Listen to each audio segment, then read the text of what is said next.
John Mouse Down on the Farm by Roger Hargreaves. One morning, in the garden of Apple-tree Cottage, John Mouse was teaching the Mouse twins to play twig-stilts. All you need to play twig-stilts, if you're mouse-sized, are 2 twigs with bits sticking out. The twins thought it was great fun. "Tee-hee!" squeaked Sophie Mouse. "Tee-hee-hee!" squealed Amelia Mouse.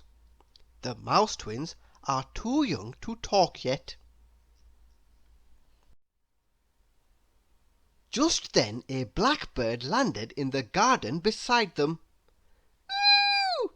squeaked Sophie. "Ooh! Ooh!" squealed Amelia. "Whoops!" said John Mouse as he fell bump off the twig-stilts. "Frightfully sorry, old boy," said the blackbird. "Didn't mean to startle you. Do accept my apologies." "I should think so too," huffed John Mouse huffily. "Tell you what, old boy," said the blackbird, trying hard to be friendly. "how would you all like a ride?" "Oh, yes, please," replied John Mouse eagerly. "Yum!" squeaked Sophie Mouse. "Yum, yum!" squealed Amelia Mouse. That's the Mouse twins' way of saying yes. "All righty," said the blackbird. "All aboard then." And John Mouse helped Sophie and Amelia up onto the blackbird's back, then climbed on himself. "Righty-ho," said the blackbird. "Hang on." John Mouse and Sophie Mouse and Amelia Mouse were hanging on tightly. The blackbird flapped his big black wings, slowly at first, and then faster and faster. Flap, flap, flap, flap, flap, flap, flap. None of the mice had ever been up in the air before. It was extremely exciting. They flew up and up and up and up and up and up and up and up and up and up and up until Apple-tree Cottage looked only as big as a matchbox below. "By the way," said the blackbird, looking over his shoulder, "my name's Charles." "I'm John Mouse," said John Mouse. "And this is Sophie, and that's Amelia." "Jolly good," replied Charles, and flapped his strong black wings steadily. They flew on over the town until they came to the country. From up in the air the fields looked like green postage stamps, and the hedges looked like green threads of wool, and the rivers looked like laid out pieces of silver ribbon. "Can we go down and visit a farm?" John Mouse shouted to Charles. "Certainly, old boy," said Charles, and started to descend. "I've never been to a farm," added John Mouse. Sophie Mouse and Amelia Mouse didn't say anything, but their eyes shone with excitement. Charles the blackbird landed on a hedge. "I'll wait for you here," he said to the 3 mice, and John Mouse and the twins clambered down the hedge and scampered across the fields to the farm. Little did the farm know what was going to happen to it that day. It all started when the mice came to the farmyard.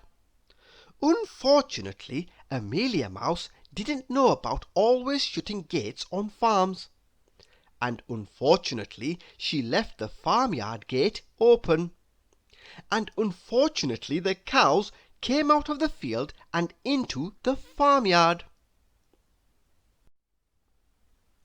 And one of the cows unfortunately got her horn stuck in a piece of chain, and by pulling her horn loose she unfortunately let the chained up bull loose as well. And the bull charged out into the farmyard and unfortunately butted into Polly the pig. And poor Polly, who was quietly eating something out of a bucket, unfortunately got her head stuck in the bucket. And because she couldn't see, Polly the pig ran around the yard in circles and unfortunately charged into the chicken house. And the chickens got themselves in a terrible flap and flew in all directions. And the chickens frightened the sheepdog, who was sleeping outside his kennel, so he ran around too. And the farmer, who ran out of the farmhouse to see what on earth was going on, unfortunately tripped over the sheepdog and came down with a great splash into the middle of the duck pond. And all the ducks flew out of the duck pond, flapping and quacking. And the ducks, unfortunately, flapped and quacked right into the farmer's wife, who was trying to pull her husband out of the duck pond. And she unfortunately sat down on the farm cat, who was right behind her. And the farm cat, who didn't like being sat on, jumped and landed with his sharp claws on the back of the old farm horse. And the old farm horse, who didn't like the farm cat's sharp claws, reared up and unfortunately knocked over some barrels of potatoes with her hooves. And the potatoes unfortunately rolled all over the farmyard. And the cows, and the bull, and Polly the pig, and the chickens, and the sheepdog, and the ducks, and the farmer's wife, and the cat, and the old farm horse trod on all the potatoes, and unfortunately they all fell in a heap together. The poor farmer sat in the duck pond and looked in amazement at the terrible tangle of hoofs and horns and trotters and beaks and arms and legs and paws and wings and whiskers. John Mouse and Sophie Mouse and Amelia Mouse stood beside the open farm gate and listened in amazement to the noise. Moo! Mooed the cows. Snort! Bellowed the bull. Oink! Oinked Polly the pig, still trying to get the bucket off her head. Squawk! Clucked the chickens. Woof! Barked the sheepdog. Quack! Quacked the ducks. My goodness me! Wailed the farmer's wife. Meow! Screeched the cat. Neigh! Whined the old farm horse. Moo! Snort! Oink! Squawk! Woof! Quack! My goodness me! Meow! Neigh! What a terrible pandemonium! What an unfortunate thing to happen! Well, well, well, said Charles the blackbird, flapping down onto the farm gate. well, well, well, well, well. Who on earth caused all that kerfuffle? Amelia Mouse blushed.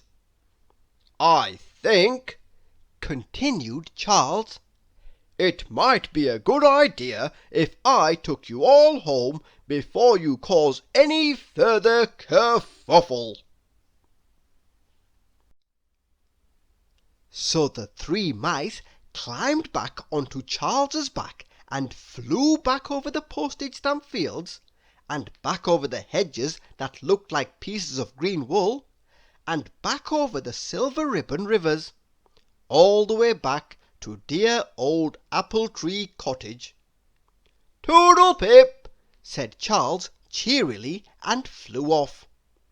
John Mouse and Sophie and Amelia scampered inside to tell Mr. and Mrs. Mouse and old Grandpa Mouse all about their adventure.